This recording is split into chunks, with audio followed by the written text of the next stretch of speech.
We all know that it will be someone tied to him, tied to the Liberals, here to protect the Liberal establishment. Welcome back to the channel, everyone. I'm Cypher. And I'm Fox.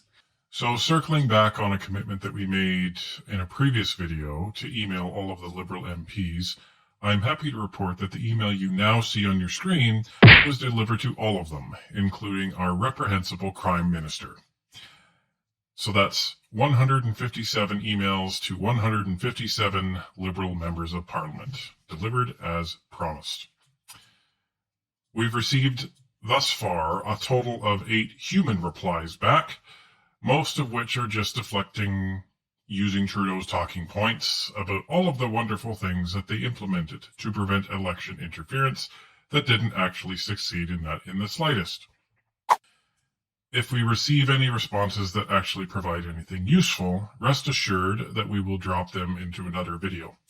If you're interested in emailing any of the members of Parliament, we'll be providing a link in the description of this video so you can find them just as we did. We are weary of dropping the entire list as a post on the community section, as I would expect YouTube to want to shut us down for that, despite it being publicly available information. In terms of the emails that we did receive, here are just a few of them.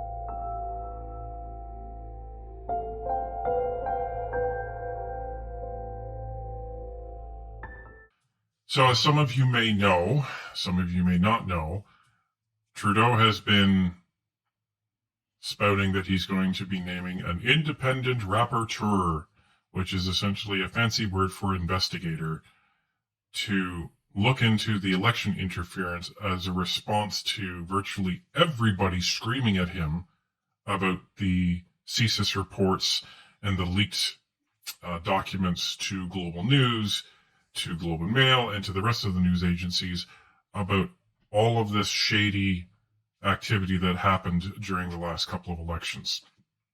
So, Trudeau was assuring everybody that it was going to be somebody independent. What I had said, and what Fox had said, is that if he was actually smart, he could have gone to the Conservatives, the NDP, the Bloc, and said, you know what? I know you want a public inquiry, but let's compromise. I want to do it this way, so let's all agree on who that actual independent person is going to be. That way, nobody can say that there was any bias. So that would have been the only way that this would have actually worked. The other way this would have worked is if Trudeau picked somebody that was essentially far away from the political arena, but had enough expertise to be able to actually conduct this in an objective fashion, but also appear to be objective. Well, what did Trudeau do? Well, since he can't even tie his own shoes, he decided to step on another landmine. So who did he get? He decided to choose David Johnston.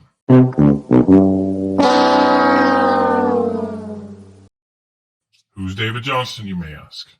Well, on the surface, it seems like this individual could be considered independent because he was actually appointed to the Governor General position by Stephen Harper and he lasted until 2017. Okay, so that doesn't sound too bad. However, you can probably guess the organization that Mr. Johnston has been and is still a part of. If you guessed the Pierre Elliott Trudeau Foundation, you are a winner. So he is a member, a part of that foundation, and his role there is to advise and help select who the board of directors is. He was also head of the Federal Leaders Debate Commission. And these people are essentially, they organize the English and French debates as part of the federal election. Well, Johnston appointed We Charity co-founder Craig Kielburger to the advisory board. And you may remember him because that was the other scandal that Trudeau was a part of, which the charity regularly paid Trudeau's family members to speak at events and was granted a government contract close to $1 billion in 2020. I'm going to ask you again because nobody believes you when you say you don't know how much money your family has got from the We Group. So you've had a month to look into that. You knew you were going to testify here. Again, how much money total have your brother, mother, and spouse received from this organization? So, general consensus in the political field is that Johnston is a man of integrity, meaning you could probably trust him to do an objective job of this. Here's the problem.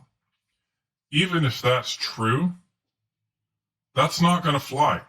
You can't appoint somebody to be the investigator of accusations of tampering and foreign influence in the federal election when they're a member of the organization that is part of the interference. The Trudeau Foundation received $200,000 from China. He's a part of the Trudeau Foundation. Did he know about it? Did he not know about it? The problem is it doesn't matter because it's a conflict of interest. It's now perceived that this guy needs to do everything he can to absolve the Trudeau Foundation. And all Trudeau has done is set up just another series of fires that are going to be raging around him until this is complete. Because all that's going to happen, and you just watch come question period, all that's going to happen is all of the parties, so the Bloc, the NDP, and the Conservatives are going to come firing all cannons blazing at Trudeau that this guy is incapable of being impartial. Trudeau's going to point to him and say, but Stephen Harper appointed him. Stephen Harper trusted him. Well, that's fine. But Johnston is also been referred to by Trudeau as a close family friend and a close friend of Trudeau's father. So, again, it doesn't matter if this guy can be objective in this. The problem is for general Canadians, no one's going to trust this guy. And if you can't trust the result, then what's the point? This is just going to be an exercise in wasting even more of our taxpayer money on an investigation which everybody but the Liberals are screaming should not happen. And it wouldn't surprise me if 156 of the Liberal MPs are doing a joint facepalm in their caucus right now. Because they're not stupid people. They see the blunder that is going on right here, and I wonder who was even in support of Trudeau for this. So this is a incredible landmine that he laid down on the ground and carefully stepped on it and blew his leg off. It just proves Trudeau's inexperience, and he's in for it. He's in for it in the media. He's in for it in question period, and this is not going to go away. So here's my hot take. We were asked in the comments, what do we think of David Johnston being appointed the special rapporteur? Honestly, what I think is irrelevant, because I think there shouldn't be a special rapporteur in the first place. So who it is of no consequence to me, because he should not be there. He should not exist. This investigation shouldn't exist. So, that said, when I saw in the National Post today that this gentleman had been appointed as a special rapporteur, I looked at the photo and I said, that's exactly what Pierre said. That's exactly how Pierre called it, that it's going to be an older guy with gray hair, and he's going to be like a staple in Ottawa. And I can't remember some of the other things that he said, but like this guy fits it to a T. He'll pick another establishment insider, a real Ottawa insider with some gray hair who looks like a reasonable fellow, but we all know that it will be someone tied to him, tied to the Liberals, here to protect the Liberal establishment, just like the former head of the Trudeau Foundation that received money from Beijing, whom he named to oversee the report on Chinese interference. The next thing I read was that he was a Governor General that was appointed by Stephen Harper. And I thought, oh, good, he was appointed by a Conservative leader, so that's good. The Conservatives must trust him. But then I kept reading. He's a member of the Trudeau Foundation. He's a close family friend of Trudeau. Like, it seems to me that they picked this guy specifically because he has some association with the Conservatives. So again, what I think is irrelevant, what I really want to know is, what does Pierre Poilievre think of this guy? And I imagine we're going to find that out shortly. And if you want to know Fox's and I's joint opinion, is that they should scrap this whole charade and open the public inquiry. That's the only way you're going to get any answers to this. We deserve answers as Canadians. The thing that we can all agree on is the more we find out about Justin Trudeau, the more it seems that he should be locked up behind bars.